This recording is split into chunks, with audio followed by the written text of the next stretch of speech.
மக்களே, இன்றைக்கி தேங்காய் பால் சாதம் எப்படி செய்யலான்னு பார்க்கலாம் வாங்க. ஒரு ஸ்பூன் நெய் ஊற்றிட்டேன். நெய் நல்லா காஞ்சதும் பட்டை, லவங்கம், கிராம்பு, கொஞ்சம் பெருஞ்சீரகம், கொஞ்சம் முந்திரி பருப்பு, ஏலக்காய் ஒன்று போட்டுக்கிறேங்க. கொஞ்சம் இஞ்சி பூண்டு பேஸ்ட்டு, பொருளை நறுக்கிய வெங்காயம் நீளவாக்கில்,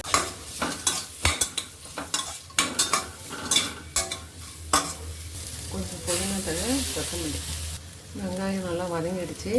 இந்த கிளாஸால் நான் 1.5 கிளாஸ் அரிசி எடுத்துருக்கேன். இதே கிளாஸால் 3 கிளாஸ் தண்ணி ஊற்றிக்கிறேன். தேங்காய் பால் தண்ணி, தேங்காய் பால் ஆட் பண்ணுறேன்.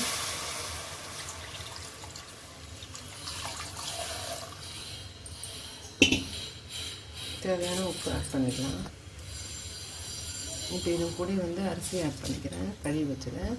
இந்த அரிசி போட்ட பிறகு நல்லா மிக்ஸ் பண்ணிவிட்டு நம்ம வெயிட் போட்டு ஒரு 4 விசில் வர வரைக்கும் வெயிட் பண்ணலாம். மக்களே, பார்க்கலாம்.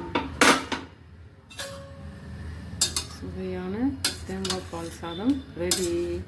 இந்த வீடியோ உங்களுக்கு பிடிச்சிருந்ததுன்னா லைக் பண்ணுங்கள், கமெண்ட் பண்ணுங்கள். மெயினாக நீங்கள் செஞ்சு பார்த்துட்டு எப்படி இருக்குன்னு சொல்லுங்கள். See you next video.